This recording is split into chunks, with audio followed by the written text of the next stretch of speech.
क्या बड़ी गाड़ी या घर लेने के लिए लोन लेना समझदारी है या फिर अपनी सेविंग से खरीदना सही है?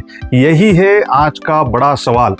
मान लीजिए आप 20 लाख की कार लेना चाहते हैं। अगर आप लोन लेते हैं 5 साल के लिए तो लगभग 10% ब्याज दर पर आपकी ईएमआई होगी करीबन 42,000।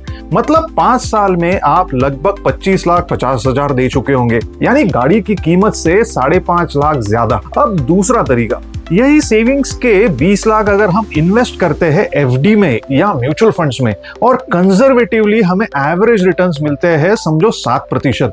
हमने जानबूझकर कैलकुलेशंस के लिए लोन का ब्याज दर ज्यादा और रिटर्न्स का ब्याज दर कम रखा है। तो इन्वेस्टमेंट्स के 5 साल में आपकी वैल्यू हो जाएगी करीबन 28 लाख, यानी लोन के में 5.5 लाख ब्याज देने की बजाय एफडी या म्यूचुअल फंड्स में आप पोस्ट टैक्स 7 लाख का फायदा कमा सकते हैं।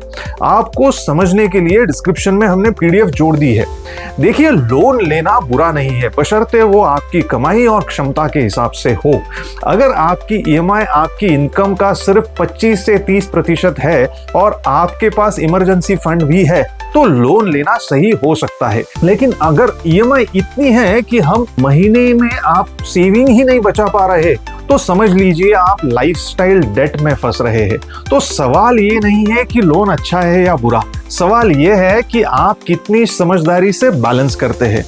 तो सही रास्ता क्या है? जरूरी चीजों के लिए कंट्रोल लोन लीजिए और साथ ही अपनी इन्वेस्टमेंट्स और एसआईपी जारी रखिए। याद रखिए, सही बैलेंस ही देता है फाइनेंशियल फ्रीडम। आप किस तरीके से अपने लोन्स और सेविंग्स मैनेज कर रहे हैं, हमें कमेंट्स करके जरूर बताएं। जय हिंद।